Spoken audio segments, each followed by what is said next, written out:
Kia ora, this is set 76992, LEGO Sonic the Hedgehog Amy's Animal Rescue Island, which released this year in August 2023 for 95 NZD, which is a ridiculous price point, I understand, but it's really great if you can get this set on a clearance. If you missed my look at the Eggman mech set, I managed to get both of these Sonic sets for only $20 each through the use of patiently waiting for Black Friday sales and using Christmas vouchers. The set overview for this one is a small island build based on the Green Hill Zone that features Amy and Tails, as well as a couple of critters and Crabmeat as an enemy inclusion. I created a poll asking the community which of the two sets do you prefer, and the majority said that the Eggman mech set is the best of the two. I think this set gets a whole lot of flack from people, likely because of that price point, which I do totally understand. It's a shame though, because I actually think the set is excellent and better than the mech.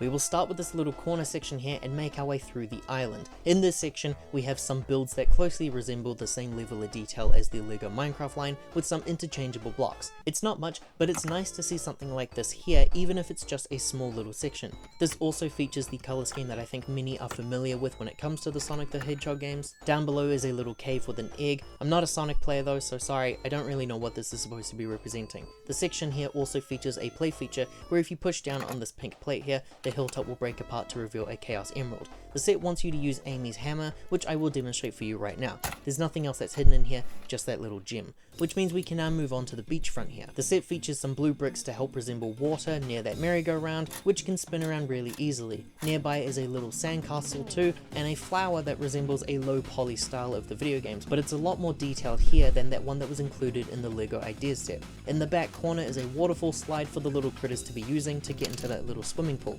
Up top there is a low poly tree, but I think the design is just a little too much for me. The Ideas set used those really great Nexonite shield pieces, which worked really well for that set. This works too, it's just a bit more bulky in its design, and I think I liked the simplicity of the Nexonite shield pieces more. That leads us to the little bar section where I have Tails on top floating. We have a small plate of food that features pieces like a lime and a watermelon. It's great to see on a beach-based set like this, and a great cocktail build there as well that also uses the same lime piece. Off to the side is the final play feature of the front, which is a drawbridge that is controlled by a lever that's hidden on the inside there. You can pull the lever and the bridge will follow, so if we were to place Crabmeat here, we can send him down below. Really cool feature. Our final section here is a little interior that features the critter's hideaway. It's accessed through the front though through this hidden door in the environment. Inside we have a small tiny room that features 3 beds, one for each critter. There's a hairbrush and a milk bottle, as well as a Chaos Emerald. Amy is a really great inclusion in this line. Tails is as well. Both minifigures finally add some new characters to the Sonic line, and I think they're really great. Amy has her mouth on the front of her face, whereas Sonic still features his mouth on the side of his face. I really like the vibrancy of the pinks and the reds that are used here. It helps that she also uses one of my favorite LEGO minifigure pieces with that Alice skirt piece. A Harley Quinn design hammer as well, and regular legs to help match Sonic in size. Tails and Knuckles are probably the two most requested minifigures from the Sonic the Hedgehog line, especially after seeing how good they looked in the LEGO Dimensions video game. And I think Tails is excellent here, using the same brilliant techniques that Amy used, but he has little legs here for a bit of a height difference. His special Tails piece is a rubber part, for those that are just wondering how that works. Probably the standout minifigure of the set here, though neither figures are exclusive to these sets, mind you. Tails also includes his hoverboard, which is a small brick-built design that would have fit perfectly in the realm of Dimensions. This here is Crabmeat, who is a character that I partially recognize because of the LEGO Ideas set. The brick-built design on this character though is amazing to me, and I was already impressed with that Ideas design. Crabmeat looks a lot more menacing here than the original design, and features some really great features of articulation. Claws that can actually open and close feels like a game changer for how I'm going to view that original design now. And speaking of which, let's take a look now.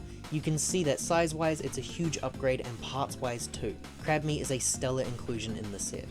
And these are the critter inclusions for this set as well. The bunny one I have from the Eggman mech, but the others I think are brand new. The bird is a recolored design from pink to blue here. The inclusion of the little home for them to hide out in is a really nice idea for these characters, and I like having a small little area for them to be in. The box art for the set uses that artwork that I really do like. It feels very on brand for a Sega property and their marketing. The figures are located here at the top, and on the side we actually do have a 3D render of Amy and Tails, which I really like. The back of the box shows us the features that I've just gone over, which in this case for the artwork is the bridge that can fall back and the little home for the animals. The instructions are the same size as the Eggman set. The Sonic line could have used some really beautiful artwork on the front. The back shows us the set all built up as well as a couple of the features, and then it also shows us the full wave of the sets. My opinions on each set are as follows. The Tails Workshop is a really cool one, but I wanted both Tails and Amy cheap, hence why I love this set so much.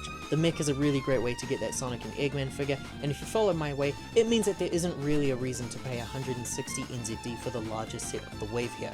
I have to try to remind myself that I should have paid $95 for this. I need to remind myself that because I adore the set without that information. At only $20 for me, I think this is one of the best sets I've ever bought. I think this is easily the best set of the wave for me, because it not only gives me 2 new additions to the world of Sonic the Hedgehog in minifigure form, but it also resembles playsets from other video games that I admire more than Sonic. When I see this, I don't just see a green hill zone for a Sonic game, I actually have some flashes of Crash Bandicoot, the likes of Jak and Daxter, Astrobot's Playroom, Bugsnax, and any other family-friendly game based on a beach. I love sets like this more than vehicles, so I have to give it my love.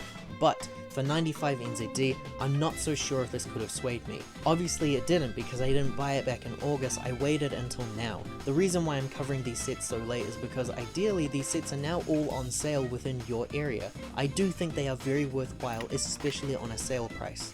If you enjoyed this look at a LEGO Sonic 2023 set, liking and subscribing does help to support this channel and making more videos like this. Ka kite anō.